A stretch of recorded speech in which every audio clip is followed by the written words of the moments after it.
Hello, everybody. Welcome to A Little Perspective. This is your host, Nikhil, and your host, Pranav. And today we have a very special guest with us, Hannah Tait. How are you doing, Hannah? I'm doing really well. It's a beautiful day here in Regina, and getting to talk to some interesting people, so it's all good. That's awesome. So just to start off our podcast, we asked the guests to just give us a little introduction about themselves, just so everybody's on the same page. Of course. So as it was mentioned, my name is Hannah. I was born and mostly raised in Regina. I lived in Australia for about 4 years with my mom during high school and a bit of university. And then I came back home and I guess messed around a little bit, went back to school. So that's a bit of the backstory. But right now I'm working at the University of Regina in the GATE Center. So that's the Graduate Advanced Training and Entrepreneurship Center. So I get to work with student entrepreneurs and graduate students on professional development and innovation, entrepreneurship. It's a really new initiative, so I don't have a perfect definition of what I'm going to be working on yet, but Right. I am exploring and I guess kind of being an intrapreneur. Yeah. I'm also the chair of the Provincial Saskatchewan Young Professionals and Entrepreneurs Board, and that one is slightly more administrative. And we have, I guess, our local chapters that are planning all these different awesome events, but I get to have that honor, which is so exciting. And I've also been working a little bit with Sask Council for International Cooperation on their youth council.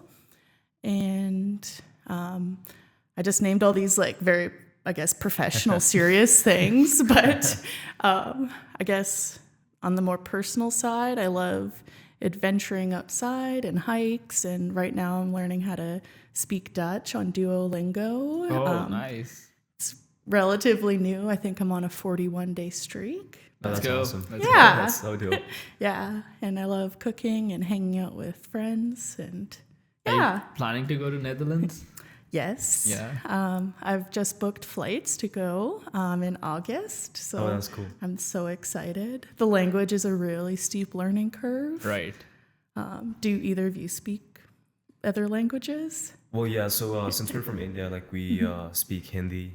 My family we speak Punjabi, Okay. and like not technically, but like Hindi is like mostly like related to like Urdu as well, that we speak in Pakistan. Okay. But yeah, just And- like two languages Yeah, for me. Yeah. I Fluently. speak English. I know like people think that we come from India, so we only speak Hindi, we don't speak English. In India, our first language is English, actually. Because Okay. India was a English colony, so we are taught in English. We speak English, we speak Hindi. I've been learning French. I've been trying. I was in a good streak. I was like on a 100-day streak at Yeah. Duolingo as well. But then it kind of flew off. But I know basic French. Yeah. Yeah. I know. I did a little bit of French in elementary school and then not in high school, not in university. But when I finished university, I actually did the Explore program. So it's a federal program and you get to go on like exchange to a French community. Oh, right. So it was 6 weeks in Quebec City. How was that? I learned enough French to feel confident, but not exactly fluent. Right. So I'd just be saying French words and I don't know what I was saying to people, but I was like just going for it because I guess using the language and then someone correcting you was what I found was a really great way to learn. Totally. But I don't speak much now. Is it true that French people are rude? I feel like they may have a bit more of a directness. I remember I had a really good friend and I really respected this person. They were intelligent and kind and cared about other people. But one day they asked me if I felt like my brain was stunted because I only knew one language. Because they damn. say,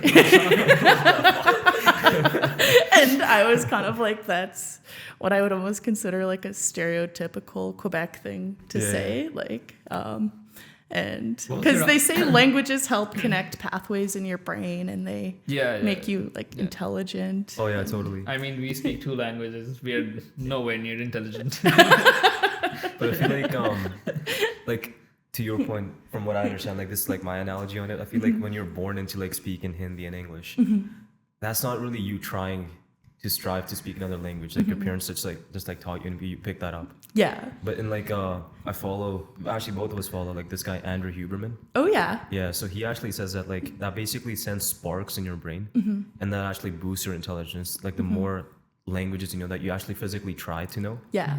Yeah, that's just like yeah, you're right about like the intelligence part. I want to learn Spanish. Yeah. Yeah, Okay, I that'd feel be like amazing. That'll get me around like a lot of places in South America and like Europe. Yeah. You have an interest in South America? For traveling purposes, not like I Okay. want to like move there or something, but like it's a beautiful place. Like Yeah. a lot of my friends have been there, and I want to go to like there's this Indian movie where the guys, three guys actually went to Spain, Okay. and they basically like mapped out the entire country. Yeah. So like I don't know, just like a little fuel from there that I want to learn Spanish and help me just get around. Yeah. Okay, that's awesome. I want to go to Netherlands actually. Yeah. But I don't know if I can learn Dutch. Yeah. Maybe German for sure. Dutch is very related to German. Like I very can't similar, say right? for sure, but when I like listen to it, it sounds the same, but Yeah. I'm not too sure. That's true.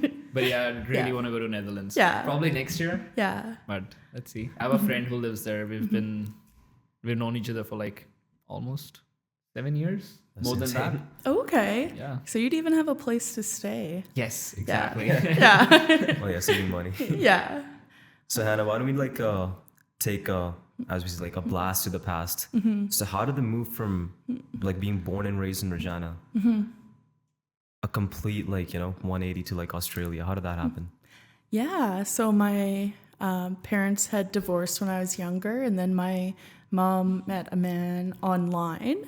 And it must have been one of like the very first online relationships ever, like early 2000s, Right.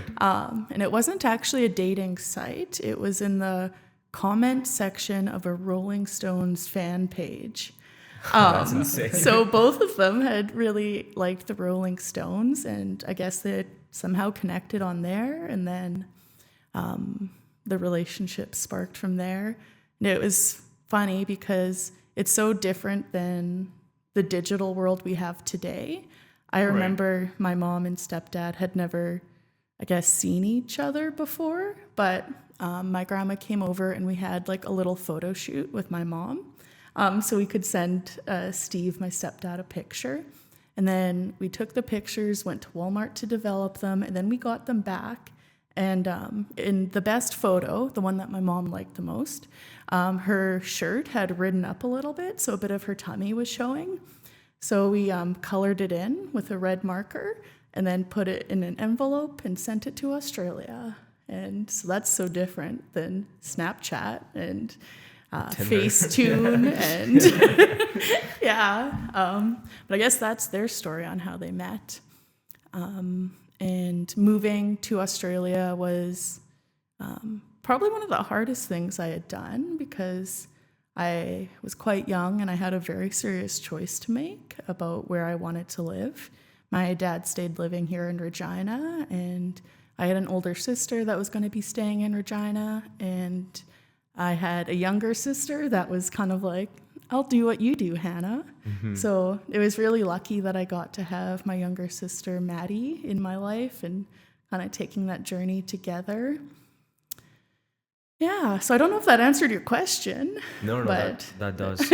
So when you say like the journey was like, or no, not the journey, but like the transition was like really difficult. Any regrets? Did you ever wanted to stay, or was it like no, that was just like my initial phase, but like I loved what I did? I'm like too happy in my life right now to have any regrets, but at the time there's a lot of different challenges.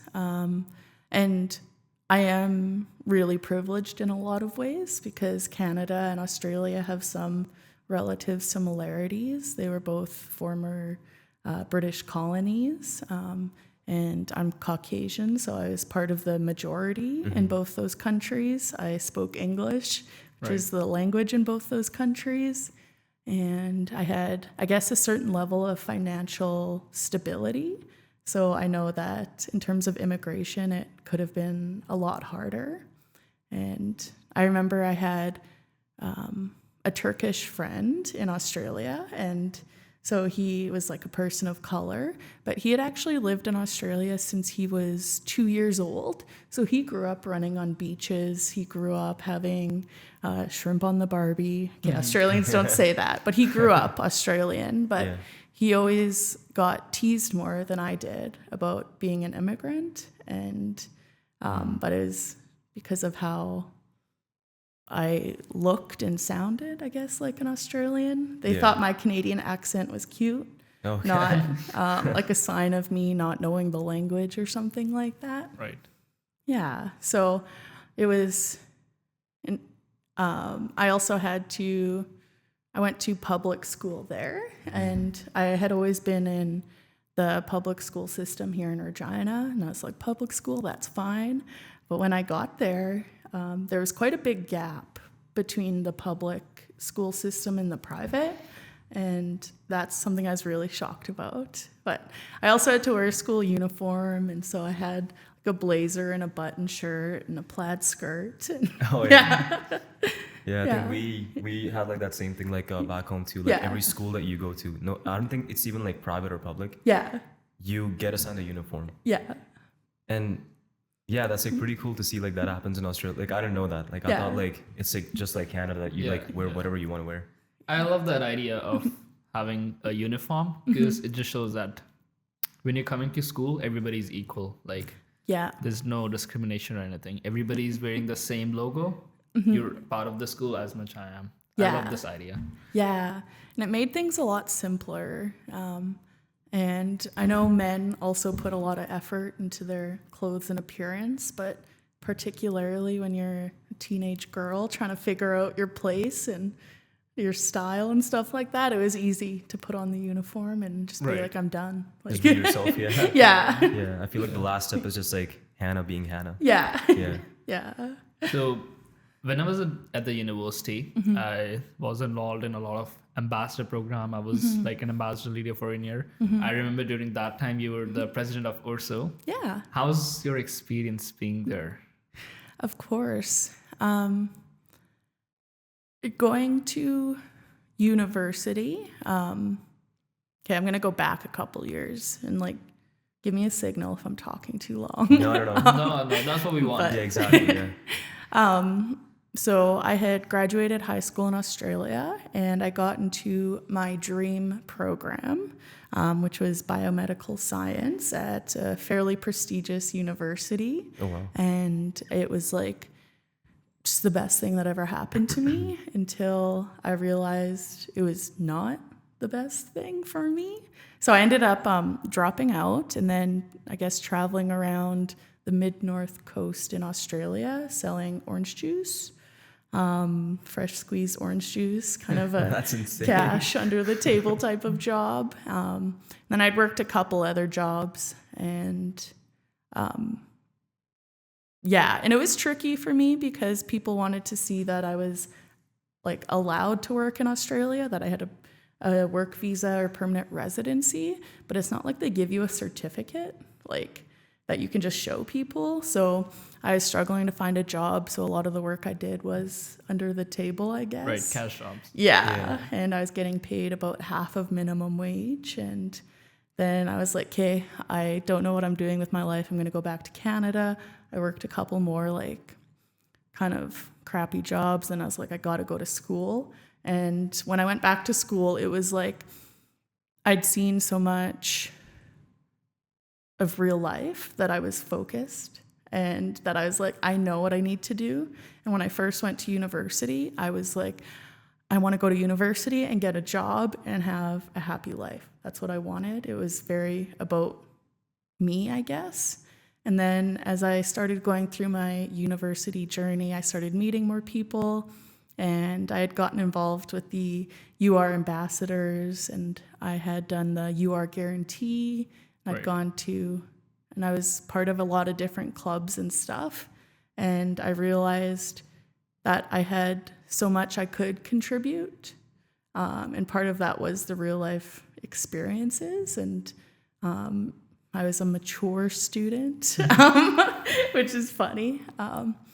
But that led me to at one point being offered to represent Canada in Peru for a youth international trade conference. And I was like, I can't afford that. At the time, I was working night shifts at Denny's, so I'd work overnight and then go to school during the day. And so I went and asked the Students' Union for some sponsorship, for some funding. And that whole process was a bit rocky. And so I had looked at that situation and I was like, oh, there's like a little bit of a HR problem, which is why the whole process of getting funding was hard. And it turns out, so I joined an HR committee and I had gotten my funding and gone to Peru for that conference. That's awesome. Oh, that's awesome. Yeah. So that was with support of the Students' Union. And without that support, I would not have been able to go. So I see the pivotal role that the Students' Union has in people's lives. So I joined the HR committee, and it turns out from that position, I couldn't solve the problem. So I was like, and actually at one point I was like, I'm done. I'm never being involved with the Students' Union again. And then I was like looking at who else was interested in running in the election and stuff like that. And I was like, I'm not perfect and I don't know everything. But at this point in time, I think I am the best person to lead the Students' Union. So it was so scary. And I believe I was like the first woman to run for that position in about 10 years. Oh, that's and awesome. so That's so cool. yeah. So it's not about women running in elections and then losing. It's that women weren't like seeing themselves in that position. And so I was like, I'm going to do it. And so it was scary. And I thought, even if I lose and even if I get really embarrassed, if I can inspire one person, one woman to see herself in leadership, I'm going to win. That's what I'm counting as a win. So I set the bar pretty low, but also inspiring a person is a really high bar to set at the same time. And so at the end of my campaign, a young woman had reached out, and she said that I inspired her. And I was just like, wow, I won already. And then when the actual election results came in and I had won that aspect, I was like, wow, I double won. And yeah. And it was interesting because it's easy to brush off the Students' Union as just some sort of like student-run club or whatever. Right. But they get millions of dollars worth of student fees every year. It's a multi-million-dollar organization that is providing the healthcare and dental services, emergency bursaries, advocacy. Students really need a Students' Union. And also just seeing the tuition increases over the past however many years. I can't express enough how important a Students' Union is, but things don't always work according to plan. Yeah. But when you were involved with the Ambassadors program, how did you find that? So I've always been outgoing social person, and my transition from India to Canada, I was like, let's go, I'll meet people from other countries, I'll get involved in other people's culture, and always been like a curious guy. And I feel like I started with just being a junior ambassador, volunteering in like orientation and those sort of events. And just starting with that, I made so many friends. Like I have so many people that I'm still connected with just because I was involved in the ambassador program. Yeah. More than the classes that I was in. Like I don't think I have a lot of friends that I made through classes. Yeah. I made more friends through volunteering. Yeah. And then we had Brian. We actually had him in our podcast one time. Wow. Yeah, and like back in 2022. Yeah. Yeah, That's during, when we like, had like the audio podcast. So we had Brian. Brian literally inspired me to be in the ambassador leader program, and he led the team and he taught us so much. And one of the best decisions I made Yeah. at the university, to involve yourself more in the university wandering and things. You get to meet Jeff, the president Oh, of yeah. EFR. But yeah, it was just a great experience. Yeah, absolutely. And I think I don't want to get too cheesy about it, but I think universities are just this amazing, beautiful place where there's people from all different, Walks of life. yeah, and so from different countries or from different faculties. Like, how often do you get to hang out with a physicist from Iran and a computer scientist from Nigeria? Right. And so it's just like this beautiful, diverse community, like diversity of thought. And so that's what's really exciting about my current job, because I think all of those aspects are going to contribute to students doing innovative things. Right. And you know what I found was fascinating?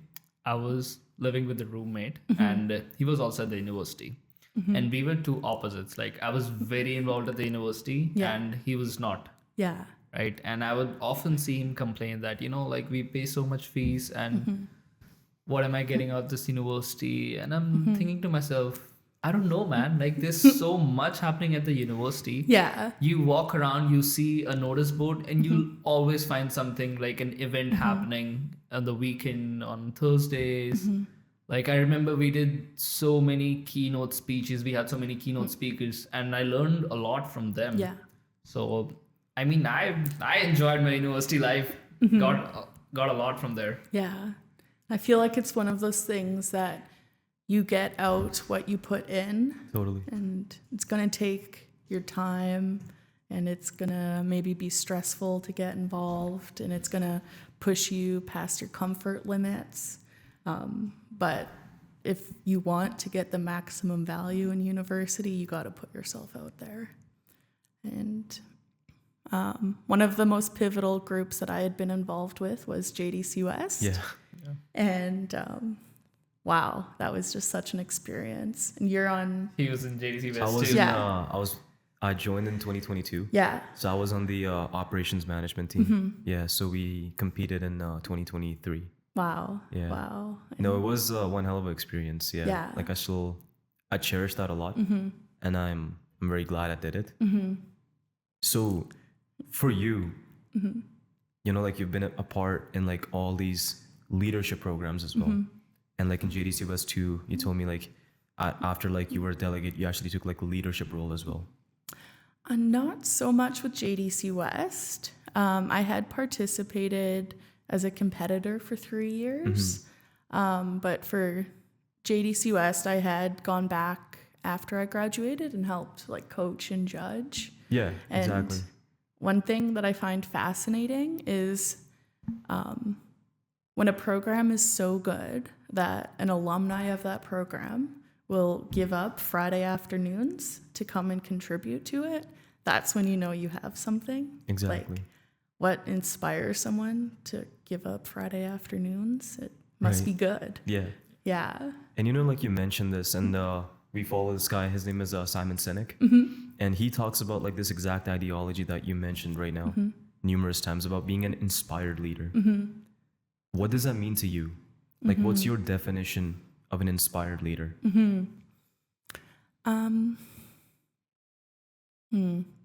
I think of a quote from an activist based out of the United States, and Ralph Nader.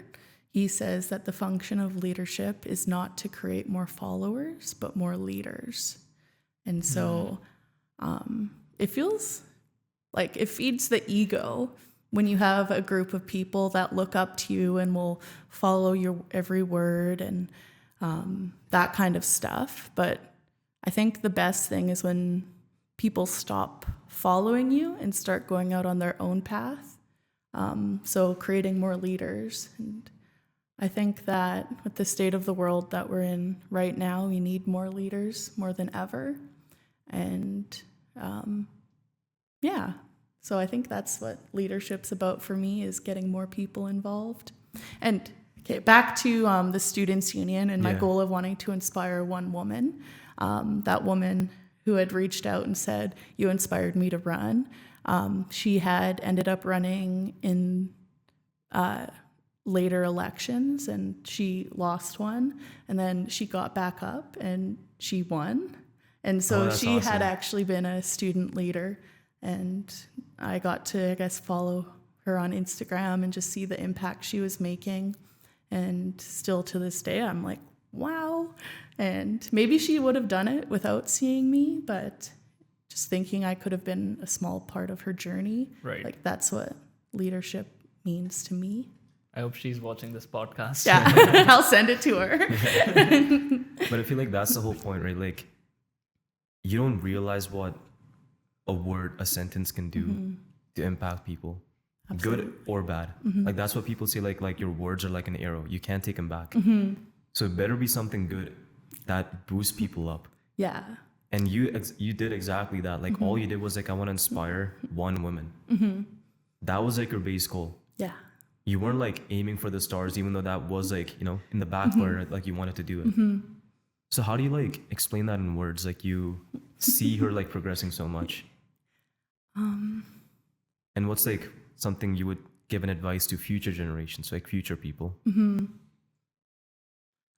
I think particularly if you don't fit the common, I guess, stereotypical role of a leader, and like frequently in Canada, it is like a tall English-speaking white male. And so that's like stereotypically and historically, like, I guess, who our leaders have been. Like, there's a study done when there's more CEOs named John than there were women.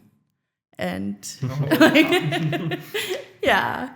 And I'm very, very happy for anyone who takes a leadership role. But when I see that, like, tall white guy, I'm just like, I'm not him. I can't walk into a room and, like, I guess, have that same sort of command or automatic respect from people. My style of leadership is different, I guess, and that sometimes causes me to doubt myself. So the woman that I inspired has a different background and a different area of study than me. So I probably was not reflective of her style of leadership, but I was something different. And so there's lots of different kinds of leaders, and the more examples of diverse leadership you can see, the more you can understand your own style of it. How do you tackle that self-doubt? Part of it is like delusion. Okay. Because you're gonna make mistakes. And like, I have made mistakes, and I've made bad decisions, and it's bad decisions as an individual or even as a leader. I trusted the wrong people, or I didn't trust the right people. And I guess that's something that, like, sticks with you and can sometimes keep you up at night a little bit. And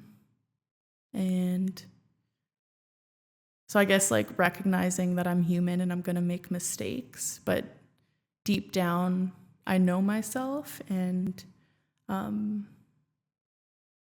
think at the end of my university experience, I had made mistakes and, like, done good and bad things, and I was exhausted, but what I had left was my integrity. And I was always going to approach things with the best intentions, and that doesn't always make the best impacts. But yeah. So what about some of your favorite leaders is so interesting, or what connects you to some of the people you look up to as leaders? Well, me personally, like, when I say like a person's like a leader, like obviously like mention Simon Sinek. And the example that I give is like, what he talks about is like playing the infinite game.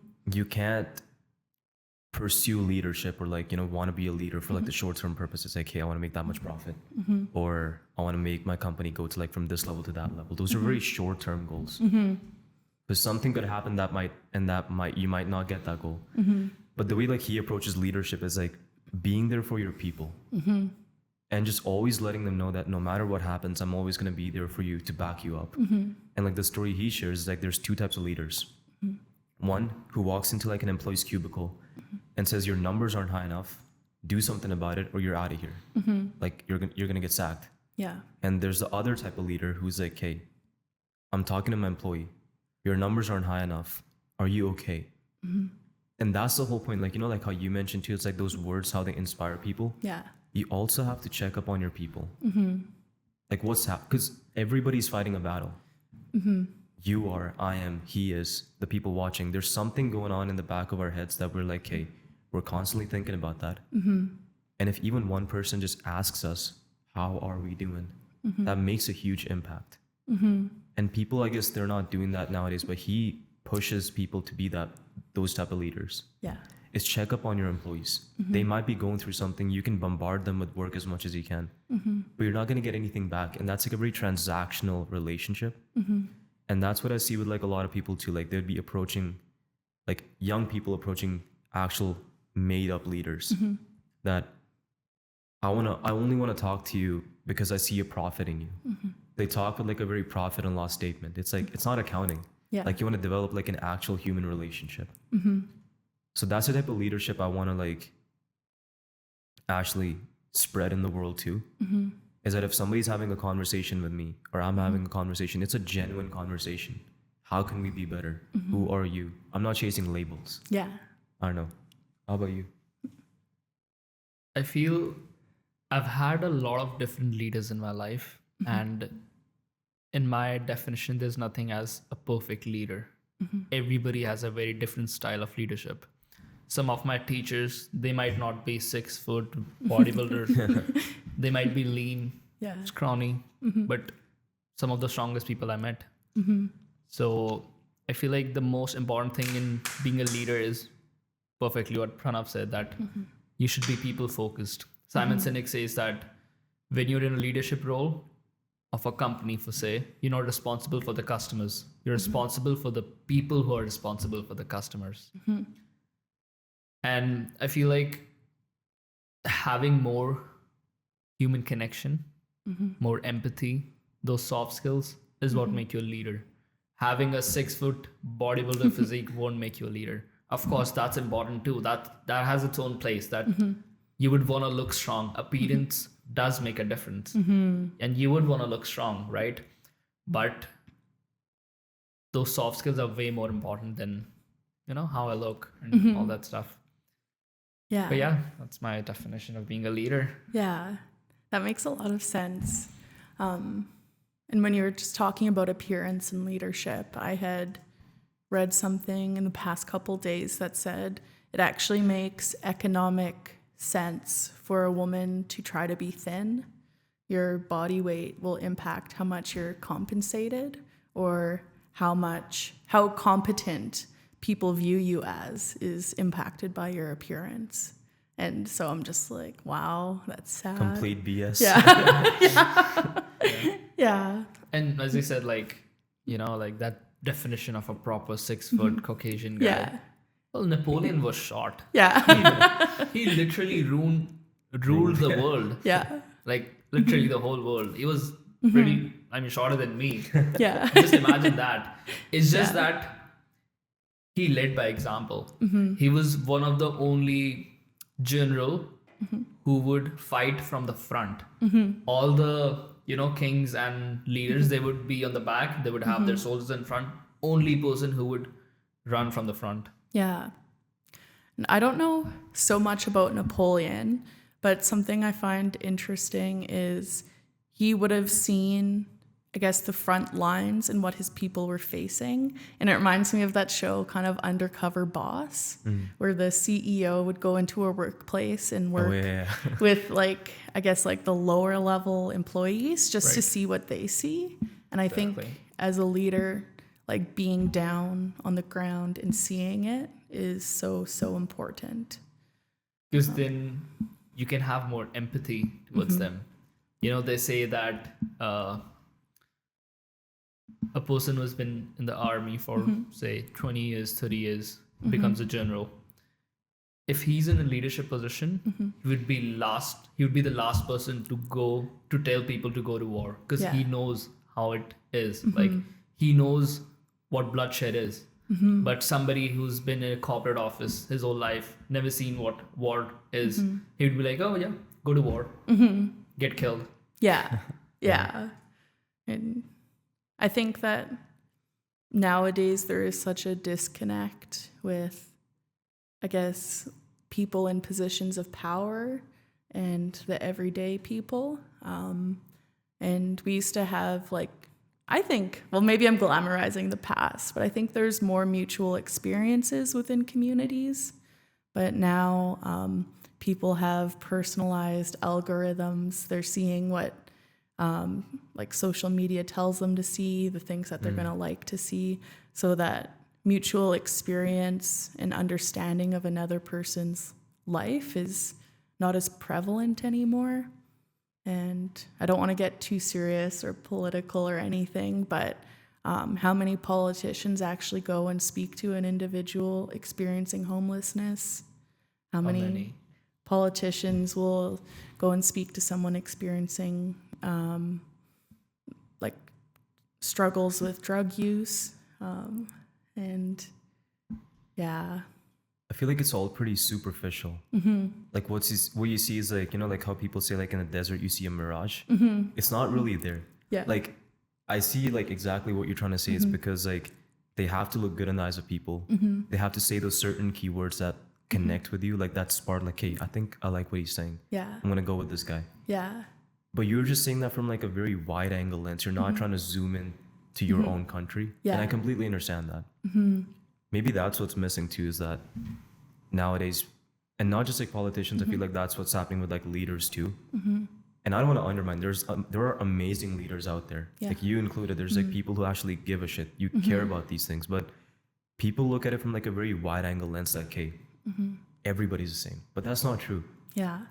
If you see like a graph, when you zoom it out, or like a 5-year graph for like a stock or something, you'll see like, oh yeah, it's like going up. But when you see from like a 1 week, 2 week, 3 month, you'll see like, damn, it was down 20%. Now it's up 40%. You see like the very minute details that you won't see. But it's about like, are you willing to do it or not? Yeah.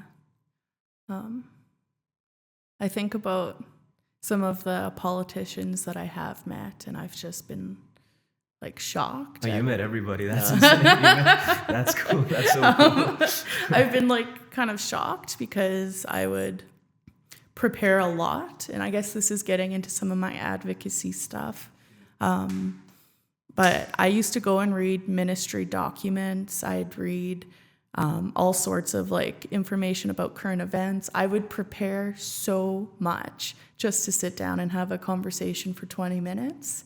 And I remember there was a time when I had been like selected to represent my riding for a Daughters of the Vote program. So I met with my local member of parliament, so that's the federal level, and I had spoken about domestic violence, and that is something that people close to me have experienced. And sorry about that. It's a really complex issue, but I remember speaking about this, and like, it's horrifying and not enough is being done. Then this member of parliament goes and talks about how they want to lower the barriers for getting alcohol. And alcohol definitely influences domestic violence. And so I had just poured out my heart and my brain, because I had not, like, I didn't want to go in there and just be like, oh, my personal experience. I was like, personal experience, statistics, proof, like trends. Yeah. And then he says that. And I was like, he had not listened to a word I said.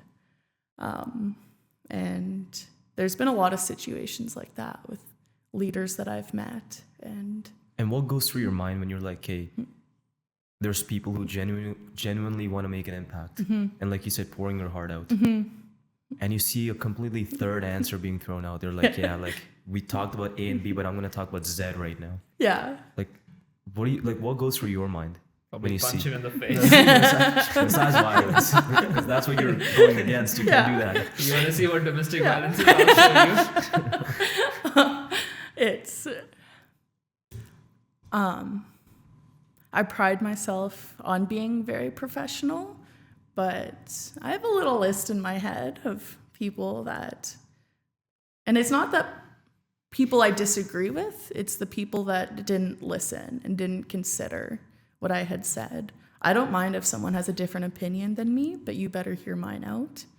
And it's situations like that one I just described that led me from advocacy, where I had been asking for things to change, because I had even been like engaging with world leaders. I was a Canadian youth representative for the Asian Pacific Economic Cooperation Summit Holy in shit. Thailand. That's awesome. And so it's like I had my heart, my brain, I had everything in line. I had hustled, I had done the work. And so I had at one point been representing Canada in the Canadian economy in negotiations with youth from the other member economies. And I remember working with all these young people from all of the Asian Pacific membership, and we could all listen to each other, and we all spoke different languages and had different like perspectives and stuff. And after we made that youth declaration, so we made a document outlining the priorities for the youth of a lot of different member nations, and I got to present it to the Prime Minister of Thailand. And so I met him, and that was just such an interesting experience. And he's no longer in power, and he was a military dictator, to be blunt. And he had quite a interesting history, but I met him, we shook hands, and he like looks me in the eye, and I was like, oh my gosh, I'm nervous. And then he said, you're a very strong woman. And I was like, what? Like hearing that from like a military dictator, that's just something that I'll like always remember. And who knows like what he meant by that, but that was an awesome experience. And then we presented the youth declaration that we had made, and it was printed out, put in this beautiful like folder type of thing. And I was like, okay, that's that. And we did a tour of like the palace parliament building thing. And as we were walking out, I saw the document we had made was just kind of sitting on a chair. Like they weren't going to read it. And that story got so long. But yeah, so I was like, we put in a lot of hard work. Like I literally traveled from Canada to collaborate with people on things we need. But I guess at the end of the day, asking for change wasn't going to be enough. And so considering all that, that's when I started thinking about startups and entrepreneurship as a way to really make change instead of asking anymore, because I asked for a really long time and I worked really hard at making my requests reasonable, and then it didn't work out. So instead of ask, just do. Right. And that had kind of almost been inspired by Uber, actually. Really? So there's a lot of different things that I don't agree about with Uber. Like the gig economy is really rough on people, and I don't think it's really sustainable or fair. But the one thing that Uber did was they built it and then they just did it. And so then people were like, Uber's not allowed because of like this legislation and that and that. And then they just continued what they were doing regardless. And they created something that I guess people liked and passengers needed. And so they found a way to get people involved in, I guess, like just doing it. Like people were like, Uber, you can't do that. And then they're like, we're going to do it. And then I was like thinking about my advocacy and the different changes that I've wanted like in society. And I was like, instead of asking, just create something that's like people in power can't say no to. And that's when I started with the startup type of stuff. So, you know, like how we started from you basically putting your word out. Like, hey, this is what I feel about certain situations that actually matter to me, which led into people just completely ignoring your stories, your thoughts, like the amount of work you put in. I want to talk to you. How would you like to see the world or like these things changed? Like, what change do you want to see? Because there has to be, this has to be like a 3-part thing. Like you started, it didn't work out, but there has to be a way out. What does that mean to you? I guess a weakness and a strength of mine is my empathy. So projects and things that I've worked on more in the past years were not as much around, I guess, some of the really sad personal things that I have seen people close to me experience or that I've experienced myself, you know. So I don't think I have, right now in my life, I don't have the strength to keep talking about domestic violence or the drug epidemic, and because it's just like almost too close to my heart. But I have found different passions, I guess. And one of those is food. So I thought, all I know at the end of the day is that humans need food. That is a fact that nobody can deny. And looking at the future, we don't know what the future of, I guess, our economies or agriculture or the way people are going to need to move around the planet as certain things happen. Like good or bad, everybody deserves food. And so that's, I guess, kind of what I've been focusing on a little bit. So do you get like involved with the food bank?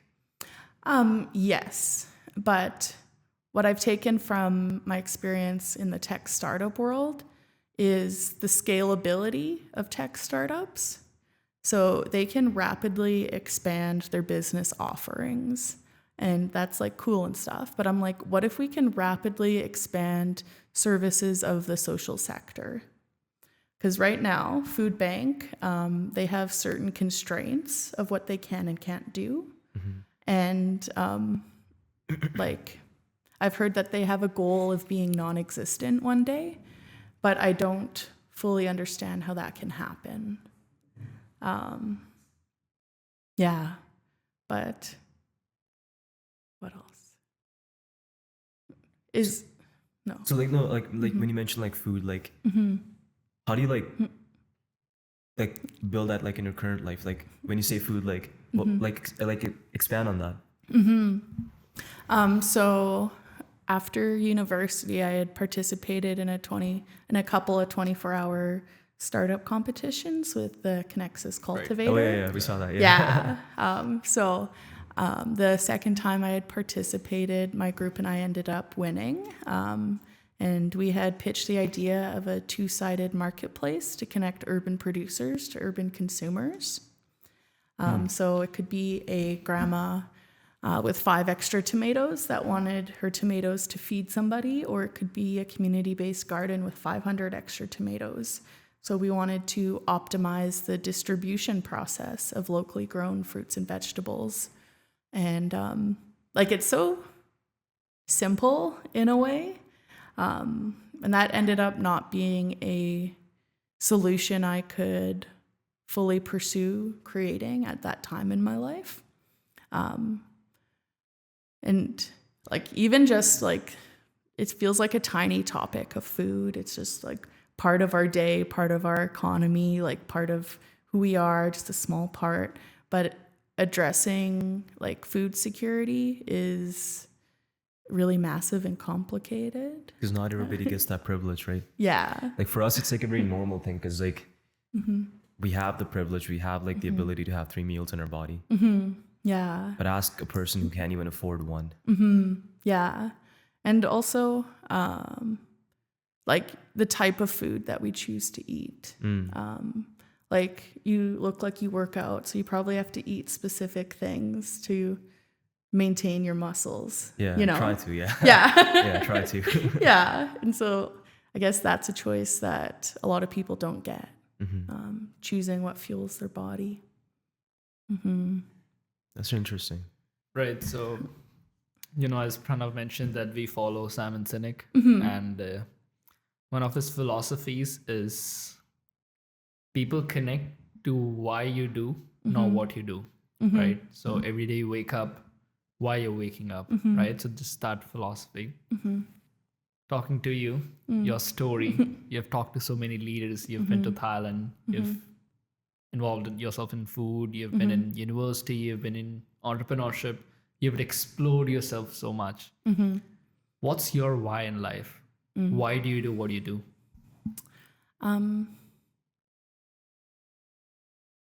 I guess even before I found my passion, my why for doing whatever was, I thought life could be better.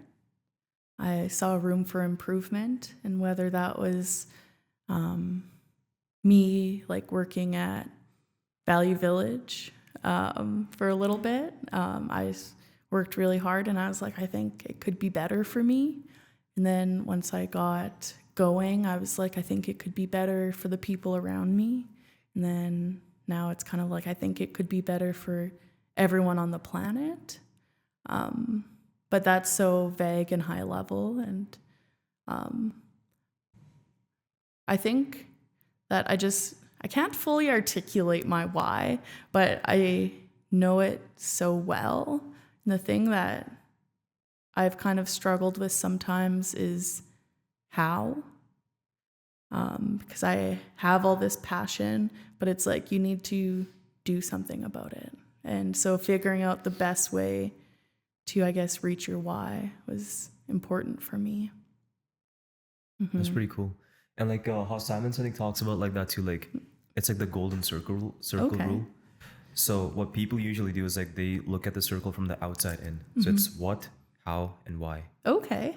But inspired leaders like yourself, they start with their why. And that's what like legit his book is called, to start with why.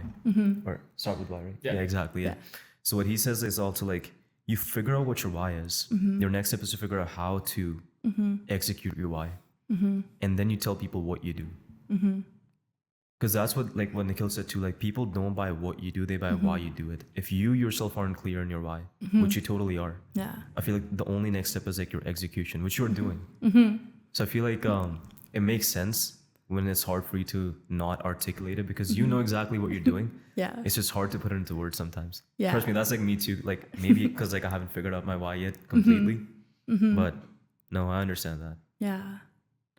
And I guess another thing that's so important with like working towards your why and figuring out the how is what people you have around you. And would you two be doing this podcast alone? Like if one of you wasn't around? Like could you do it alone? I mean, when we started this in 2022, it was just an audio podcast. And in that year, I moved to Saskatoon and Pranav moved to Calgary then. So we tried doing it from different place, like, like on ourselves. Yeah. It was good. I wouldn't say like it kept the podcast going, but Yeah. it wasn't the same. Like, Yeah. that's the thing about our podcast. Like even if we go to like a pre-podcast meeting with the guest, if I'm lacking into something, Pranav fills in the gap. And if Pranav's lacking into something, I fill in the gap. So it's like a partnership, and I don't think we can do it alone. No, I feel like the thing that matters to me the most is like that accountability aspect that he talks about too. I could lack so much doing stuff alone. I mean, like, I know when I feel like people are going to chime in and tell me like, oh, it's about mindset. You have to have a strong mindset. You can have the strongest mindset, but you can't do this shit alone. You can't do this thing you call life alone. People are social creatures. Like human beings are social creatures. We need and strive for human connection. I understand like David Goggins, like he did all, but he probably had some, like his mother. If he didn't have his mom, he wouldn't be here where he is right now. His mom got him out of that. So like his backstory is like it was a very abusive household. Like his like actual dad was very abusive to him, his mom. Like it's a very dark story. If his mom didn't leave that household, he wouldn't be the guy he is right now. And maybe like through that dark history, he got a strong mindset, he built himself up, but he still needed somebody. So from what I understand is like keeping myself accountable. I could have the strongest mindset if I'm alone. You just can't do certain things. You need certain people in your life. They may be, let's just like how like this guy gave like an analogy in like a speech, the thrusters on like a rocket. Okay. They push you up, but they fall down after. Yeah. Like, you know, like a rocket goes and like the thrusters, you just start falling out one by one. You need those thrusters in your life. You need those people in your life. They may not be there for a long time, but you need them. And you got to understand that fact. You can't do the shit you call life alone. Yeah. So I'm beyond grateful to have him here because he backs me up. Yeah. If he didn't have me, then I'll be like, yeah, I could do this podcast. I'd be lacking in 10 different things. But I would tell myself, damn, I'm perfect. I'm doing such a good job. And wondering at the same time, why am I not getting better? Well, because of course, you dipshit, you're not doing these certain things. Yeah. Which he helps me and like I hopefully help him too. So yeah, I don't know. How about you? Do you have people that you look up to that you have really, really close to you? I do. And I don't know. I've always been very independent, and I don't know if that was, I guess, like growing up with divorced parents or having to do certain things in my life that required like independence and self-motivation and stuff like that. But I've always like known how to grind and get the best out of myself. But I remember about 5 years ago, I was I still am super into hiking and exploring outside and stuff like that. But I was interested in going to St. Victor's. So Where's that? It's in Southwest Saskatchewan-ish. Oh, cool. Yeah. And so I had seen online that they had some different petroglyphs from indigenous communities from like hundreds of years ago. And so I told myself I was going to go see them. And I didn't really have many people that like were interested in the same things that I was. So I went alone. And I ended up getting stuck in a bit of a mud puddle on my way out there. Oh, shoot. So it was about 2 hours into my trip. But I'm very strong. I'm independent. I'm hardworking. I'm capable. So I actually spent the next 8 hours trying to get myself out of that mud puddle. No way. Okay? And it was 8 hours.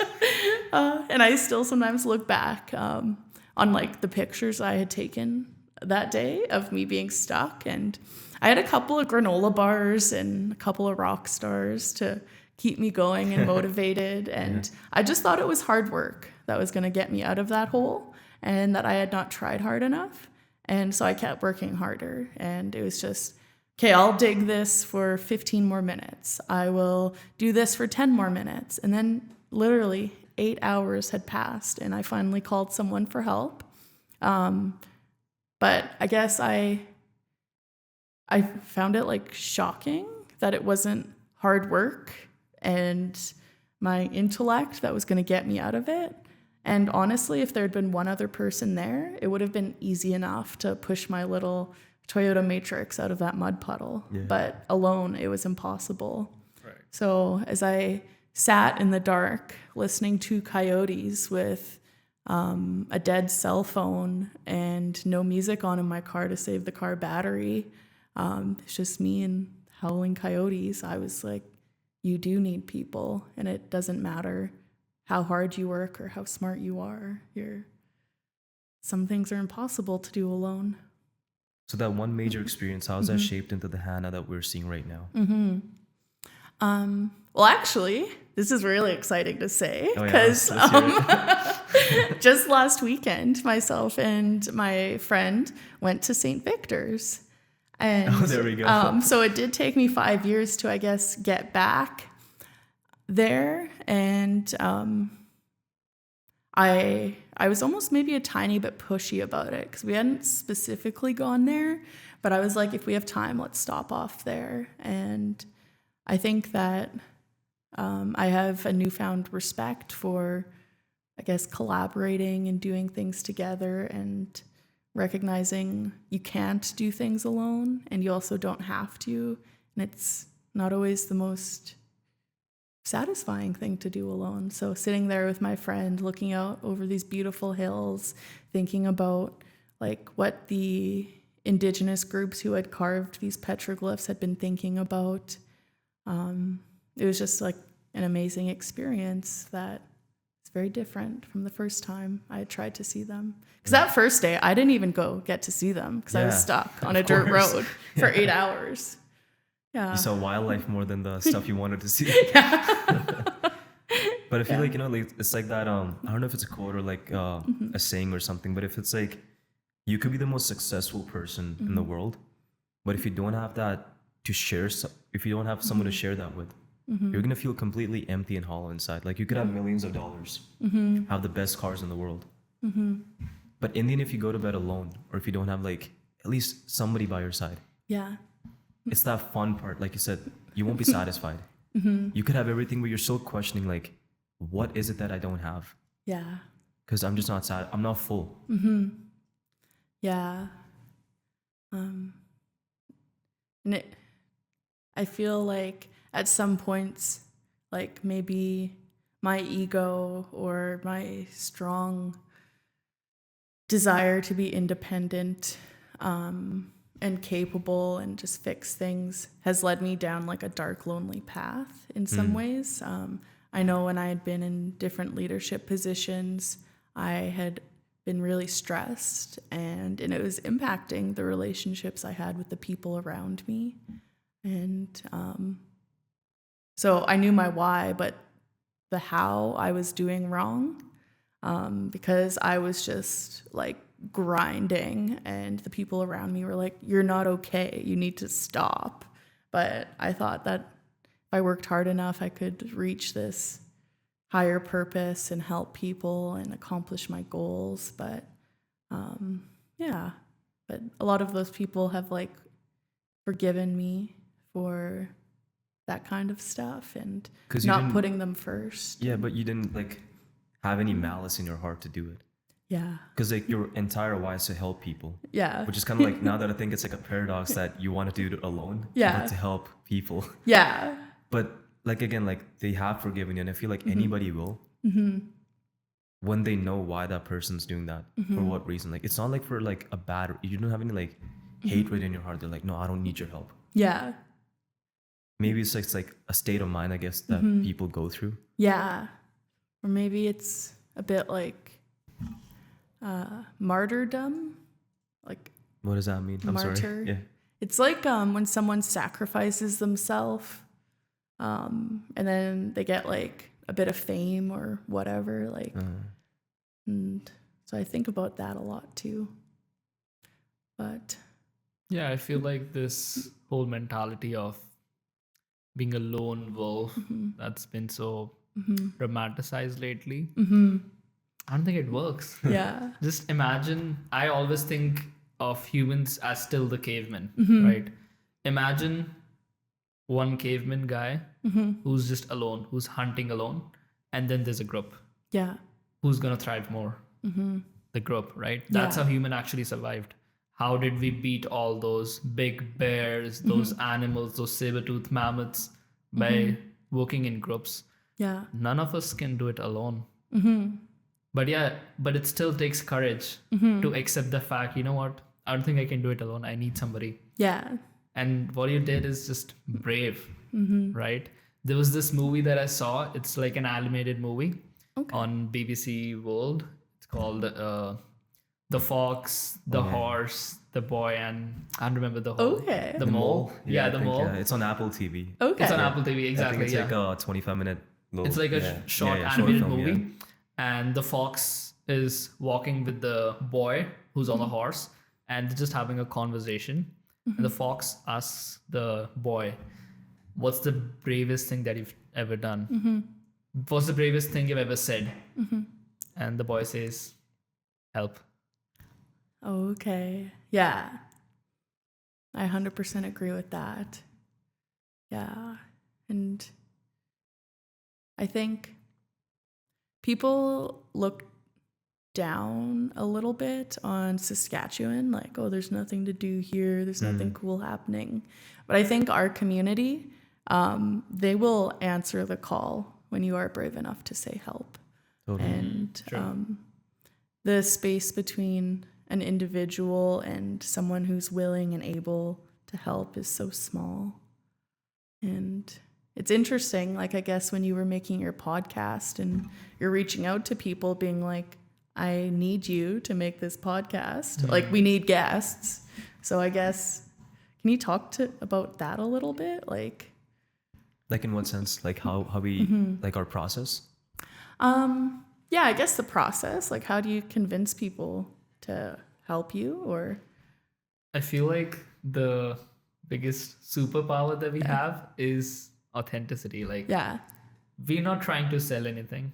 We're just ourselves. Like, so we did this event called Cocktails and Connections, and we met Mike Tait. He's he's in EDR right now. Okay. He was in EDR, right? Green Wave Innovations. Yeah, he Green Wave switched jobs, Innovations, yeah. right? So back then it was like in 2022, and there were there were leaders, there were CEOs, there were presidents, and everybody's there, and people were approaching them. Why? Because they need the job. Let's be honest. Yeah. Oh, MNP CEO, let me talk to him. Yeah. We went to Mike Tait, and I don't think we even asked him like, "Are you a prisoner or anything?" No, just having a conversation, normal conversation. We connected, and at the end we turned to find out that he's the director of EDR, and I was like, oh, pretty cool. Yeah. But after like a couple months, we sent him a text on LinkedIn. Hey, Mike, we're starting this podcast, and we would love to talk to you because I remember we had a conversation at this event, and we really connected with you. We first thought that he might not even remember us because he must have talked to so many people. Turns out he's like, oh, I would love to talk to you guys. I remember you guys, but when we had the conversation, he's like, you know what? There was a lot of kids that were there, but I connected with you because, again, like authenticity. Like you weren't there just because I was a president of EDR, and you guys were genuine. So yeah, we just put ourselves out there. Hey, this is our gig, I would say, and you want to be a part of it. Yeah. It's not that I'm selling you anything. Do you want to be part of something big? We want to share your story to the world. We want to make an impact in the world. Our logo, if you see the podcast logo, it has a lighthouse. Oh, yeah. And the story behind it is that what a lighthouse does is it navigates ships. It throws lights for ships to navigate, right? And we want to do the same thing with our guests. We want the light to be the story. Yeah. And we want the people who are in the dark.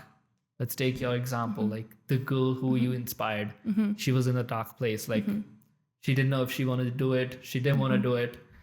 Then she saw this lighthouse, Hannah Tait, throwing that light. And she's like, you know what? Oh, there's that light. I can go there. I can navigate now. So that's what we want to do.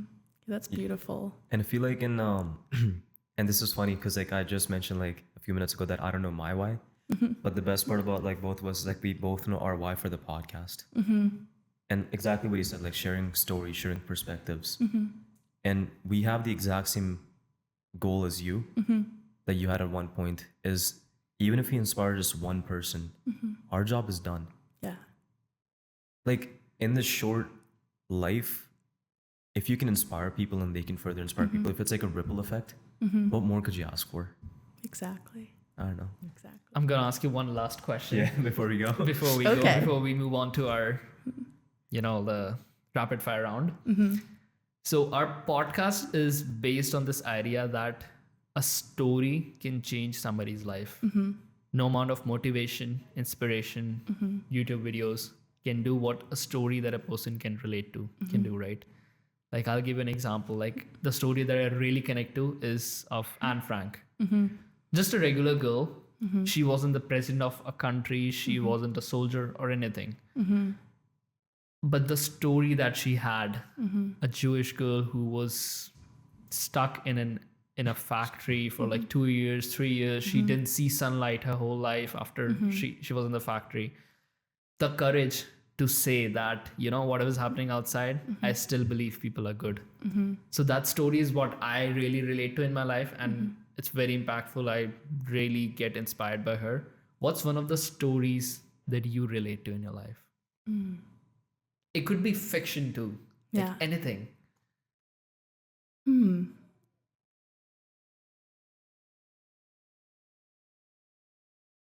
This is tricky.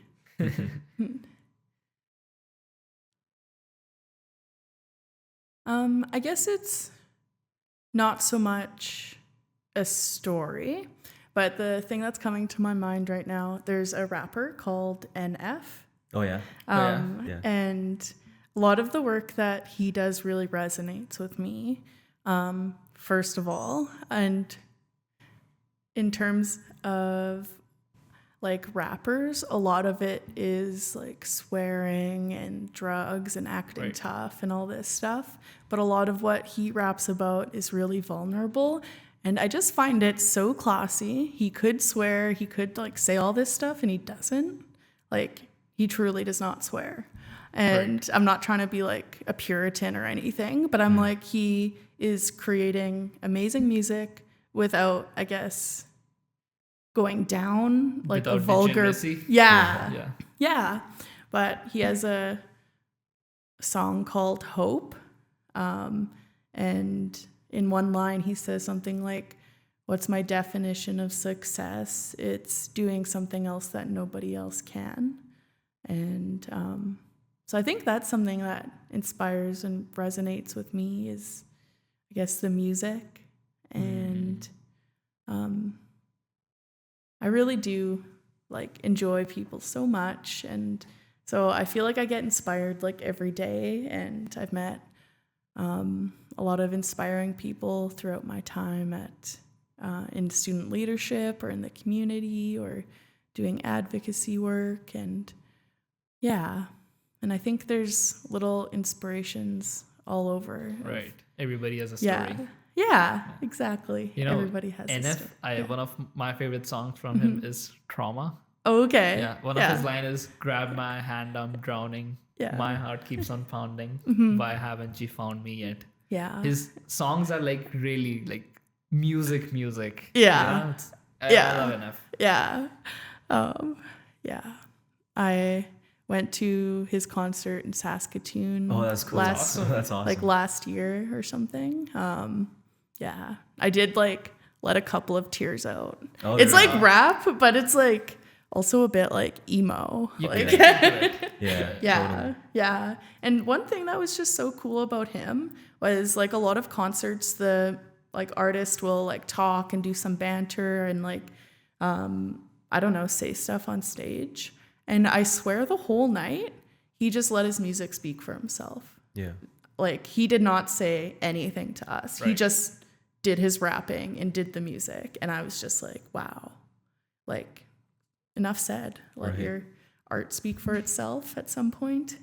You know, that reminds me of like one song that I mean, like the guy who like I don't know if you heard like Lil Uzi Vert. Heard about it. Heard Yes. about it. So like he has like bizarre songs too. Yeah. I love his songs. Like, Yeah. he's a good rapper. But one of the songs when you like talked about NF that really resonates with me, and it's like one of the only songs I would actually listen to if I'm like feeling like, hey, shit's going down. Yeah. Like, I don't know like what I'm gonna do. It's called The Way Life Goes. Okay. Yeah. I mean, after the podcast, I can. Yeah. I'll probably show that to you. Yeah. But one of the most hard-hitting songs for me is by Lil Uzi Vert. It's "The Way Life Goes." I don't know Okay. if people know that song. They probably Yeah. do. The album's pretty good, but that's like the only song Yeah. I love. We should link these songs in the comments. Oh, 100%. 100%. Yeah. But yeah, we'll move to our rapid fire round. Okay. I'm gonna ask you 3 questions. Pranav's gonna ask you 3 questions. Okay. 1 word, 1 sentence. You can keep it short. You can keep going. Yeah. Up to you. It's your stage. Okay. You wanna Before we start? begin, do you wanna... Oh, that's cool. Okay, I'll start. What's something you're most grateful for in your life right now? My health. What's your favorite restaurant in Regina? Okay. Tea Tree. Tea Tree. What's that? Yes. So it's a Thai restaurant, and Oh, they cool. honestly, it's when I go there, I've been ordering the same thing I've been ordering for probably 15 years. No. And I feel like that is so off-brand for me because I'm like I enjoy a little bit of chaos, and so it's like I can do Note that. it down. Sorry. Yeah. You keep going. Yeah, but they have like affordable food and decent portions. It's like I get the pad thai with chicken and tofu. Okay. And like that's what I've gotten for 15 years. It's a high protein diet. Yeah. That's awesome. And but I guess it's one of my favorite places because it's mine and my dad's like go-to spot. And I just remember going there with him like after I had done like some sort of sport practice, and we'd go there and it was quick and delicious and affordable, and yeah, but So it's like your comfort food in a way? yeah, Yeah, yeah, no, I totally absolutely. feel that. But honestly, I know it's rapid fire, but I feel like I could make a list of a whole bunch of different restaurants, but my final answer is Tea Tree. Perfect. If you could go back in time and talk to, 20-year-old Hannah or teenager Hannah, what's one piece of advice you would give to her?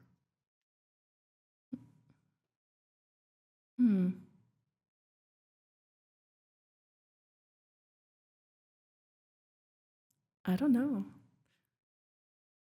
When I look back, I feel like I knew what if teenagers, they just know everything. Like Yeah. But I guess it's okay to fail. And it's not going to be the end of the world if you have failure. Yeah. Awesome. What's something you didn't used to value, but now you really do?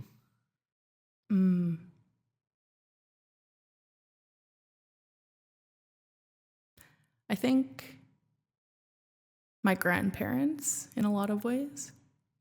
Yeah. So that's like a unique answer, like to people specifically. So I know it's rapid fire, but like how so? How so? Yeah. I guess like I just never really slowed down to think about like growing up, like their experiences and like all that they've given me. And just having that, like those like extended family members that are still like ride or die, My grandmas have like always been there for me, and life and family and everything can be hard, but I think yeah, like living in Australia and not having that extended family, I was like, wow, I miss it. And sometimes you just write off older people as like silly or old-fashioned or not as good as they used to be. But I think that like spending time with them is just really good for my soul, and they know you better than anyone else, and they've seen a lot and they know a lot, and it's about slowing down when you're with them, and slowing down's not bad. Like, I don't know, it's just beautiful. I love them. Awesome. So my last question. Yeah. You've had conversations with so many people, and not just in Canada, which is like insane to say, across the world. If you could go back in time, or even in the present moment, you're free to choose. Who would you like to have a conversation with? Dead or alive? Yeah, anybody.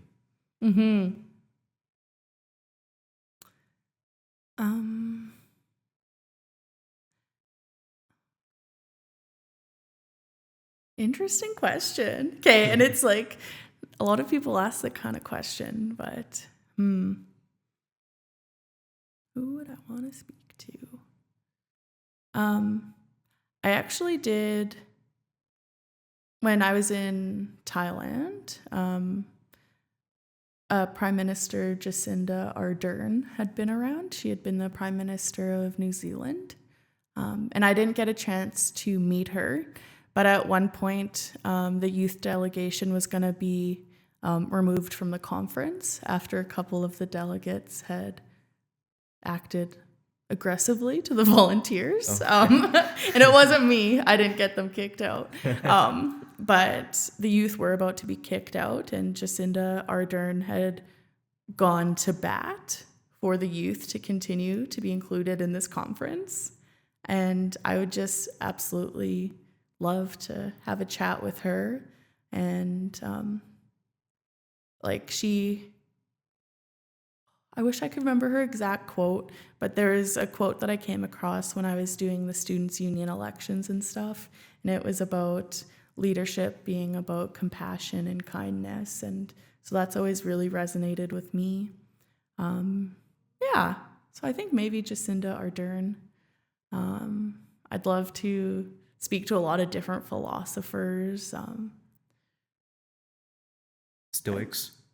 Yeah, that could be good. Yeah. Yeah.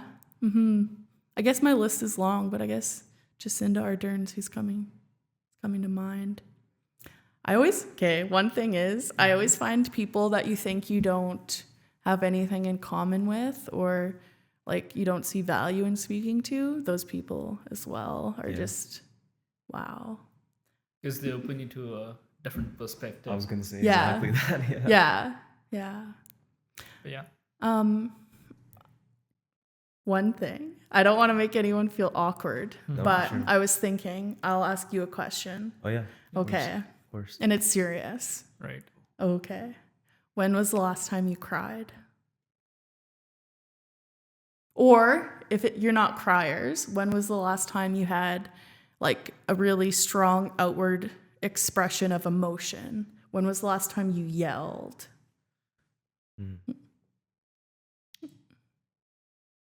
I feel like, and it's not a bad thing, but like with my mom, like sometimes when we don't see eye to eye on things, in a way, like I'm not going to say this is a negative thing. I'm fortunate enough to have somebody like that. Because, you know, like with strangers, with people that you don't know, you can't express that. Because it comes off as like, dude, what is wrong with you? Yeah.